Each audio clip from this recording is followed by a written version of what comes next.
Thanks for clicking on State of the City. My name's Todd Prafke. I'm the city administrator here in St. Peter. And today, well, it's the end of March. It's March 31st. Tomorrow is April Fool's Day.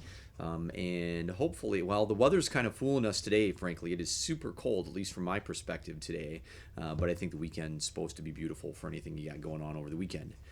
Couple of missions today. First of all, to talk about the goal setting session that the council had just Monday night.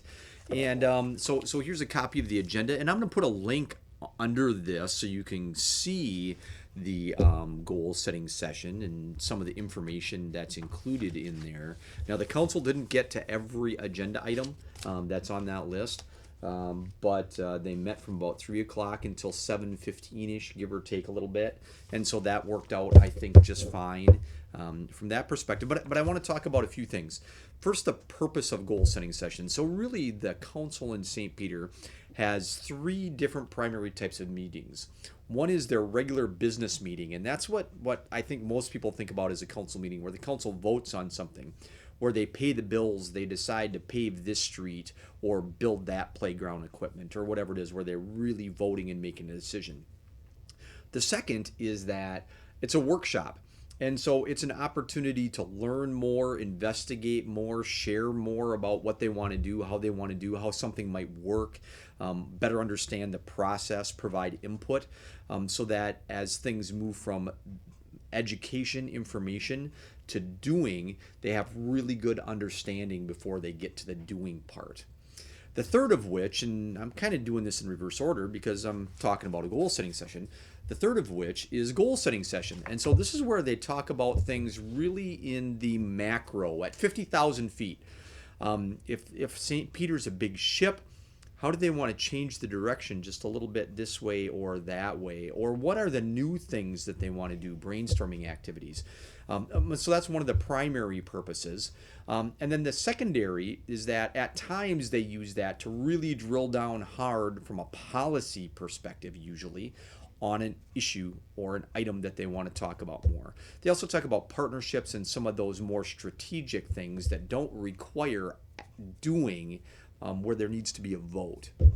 And so again, to kind of illustrate the flow of ideas and how things move, new ideas are investigated, created, discussed at goal setting sessions. Then they move to a workshop where there's more information assembled. People kind of figure out what their position is. They share information. They learn more. They talk about process. And then it moves to the council meeting. Sometimes we call it a business meeting, where they're actually voting, making decisions on things. And so that's how this stuff works. And so I think it's a really great system that they've been in now for about 20 years. And I think it pays dividends for you as community members, because it means that when council members get to this part where they're making decisions, they really know a lot about what they're doing and why they're doing it and how they're doing it. And so I think that's really important and good for all of us overall. Let me talk about a few quick topics that they talked about as a part of that goal setting session. Again, you can see all this information in the packet on the link that I'm going to put underneath here.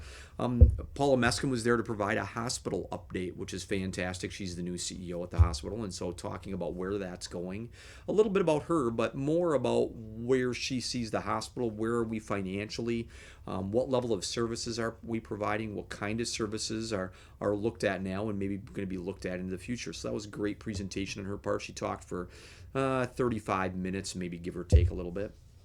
The council also talked about housing, and you probably heard that or saw that quote in the newspaper, other places, that housing is tighter than tight in Minnesota and in St. Peter. I think that's also true for Minnesota. I think that's also true for the nation, as the mayor pointed out, I think very well. And that what can we do as a city to help housing be more readily available? Because frankly, housing just isn't important to us. It's critical to us, and quality housing cuts across learning for students and safety and security and crime and all of these kind of things, where quality housing, safe housing, improves in all of those sectors. But last but not least is that in St. Peter, development of housing is economic development. It helps create jobs. It provides opportunity for businesses that just about every business that I talk to in St. Peter are looking for employees. And it's harder to find employees when there's no room at the inn, where you can't find a rental or a house to buy in town. Even if you want to work at that place, it's a lot more complicated and difficult if you can't find a place to live if you're coming from someplace else. So anyway, housing is really important, and so the council had some great discussion on that. We also talked about sustainability and Green Steps program and some things like that. So, you know what? Now that I think about it, I'm going to put a link to our Green Steps stuff, which is our sustainability platform that's promoted by League of Minnesota Cities, Minnesota Pollution Control Agency, and others, that kind of lets us articulate, demonstrate what we're doing relative to sustainability so that we can keep track of it and you can keep track of it and see how we're doing on those scales. We also talked about the long-term financial health of the city and where we are relative to debt, the kind of activities that are coming up in the future, and frankly, there's a pretty long list of pretty important and cash need projects that are coming forward here over the next 2, 3, 5, 7 years. So we're continuing to look ahead at that and how does that work. What's happening to our debt? Is it going up or is it going to go down? By the way, it's going to go down quite substantially here in the near future. And so I think we're in a good standing there, and it's important that the council knows and understands that and can help manage that. We also talked about this group that provided some recommendations about 6 weeks ago about policing and what we can do better relative to community development and conversation and policing. And so there's some great information within the goal setting packet. I'm trying to think here what page it's on. Well, anyway, I'll put a link to that, I think, too, in there, or certainly the goal setting packet and the page number. And so you can take a look at that. You can read that very closely where I think we're at. And then, as I mentioned earlier, we didn't get done with all the agenda items, but we'll pick up some of those as workshops go along.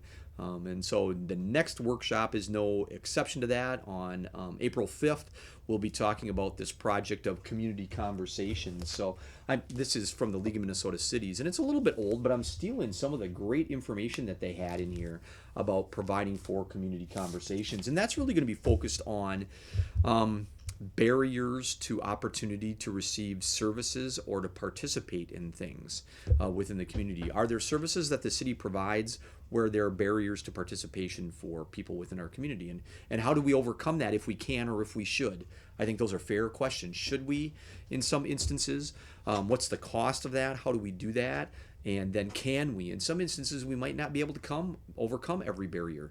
And that's okay. It's great that we have the discussion and we try and figure it out if and when we can. So watch for that. So let me then switch gears from the goal setting session and what's coming up on some of the topics related to that to some of the tidbits of information. I want to mention composting rules here. All of you in your utility bills coming up will be getting a sticker that looks like this. This one happens to be orange. It's for residential. That's to utilize the facility at St. Julian and Swift Street, composting facility. You know, there's those big dumpsters there for cardboard and that kind of thing, which is great and has worked out really well, that the county participates in and now we participate a little bit in. It's good stuff. But it's also where you might take your brush or your branches and you sometimes drive by there and there's just this humongous pile of stuff, which we love to see that from our residents who are paying for it. But it kind of seems like we got lots of people that are not residents that are coming and dropping off their stuff there and taking the compost that we make back to their house up on the hill or outside of the community or other communities. But that's costing us money. You and I pay something on our utility bill for that service, for that work to go on.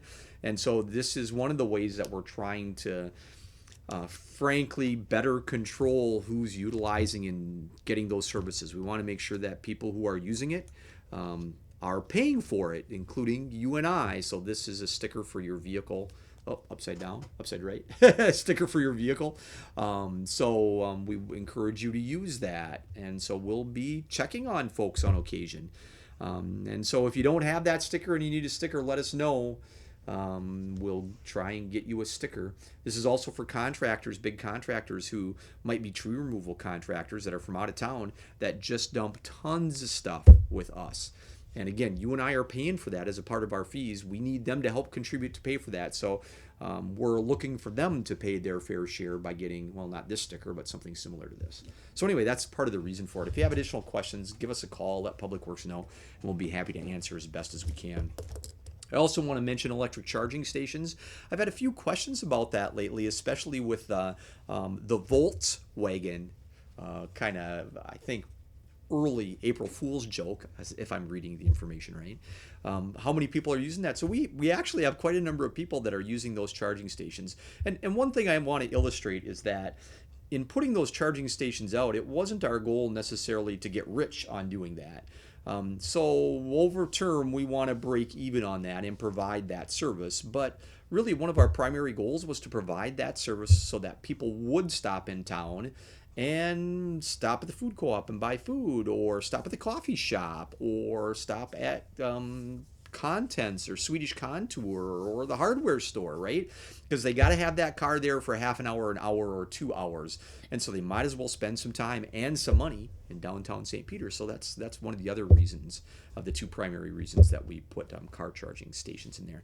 I think the third one, honestly, is that, as you see with General Motors and Volkswagen and many others, we are going to continue to see a conversion from fossil fuel automobiles, which I have, to electric-based automobiles. Not everything will convert that way, but over the next 3, 5, 10, 15 years, we're going to see more and more conversion in that area, and so we want to be ready for that as a community and as an electric utility. So those are 2, 3 of the primary reasons that we looked at that. One of the other ones that I mentioned is that the council at their goal-setting session talked about the list of vital important issues. I've talked about this a little bit in the past, and I think it's really important that they affirmed this list. Now, this is on our website, and so I'll try and remember to put a link for that on our website here too. But these are their values and what they see as community values. So they affirmed those again at their last goal session on Monday night. I'm also going to put a link on there for the hot sheet, which is our weekly newsletter that goes on our website, but we also email it out. So if you want a subscription, you can contact us about that. I also want to mention board and commissions. We don't have any openings right now, but we always have openings coming up into the future. So if you are interested in serving on a board and commission, there's a form like this on our website, or you can contact us and we'll send out this little postcard and you can drop it off or send it back to us. And we're happy. We need you as volunteers to contribute to helping to make determinations and decide where you want your community to go. With that, I'm over time. Here's how you can email me. Check out our website. Here's how you can find us on Facebook. Call me. Here's our Twitter handle and our YouTube channel. By the way, that YouTube channel has council meetings and planning and zoning meetings and county commissioner meetings and school board meetings on it too. Great stuff on that YouTube channel if you want to catch up with what those public bodies are doing. Kyle, thanks for being with me today on State of the City. It's always great to have you. I hope you catch me next time, and I hope, again, I'll put some links underneath here. Check out some of those links too. With that, I want to tell you goodbye and have a great rest of the day.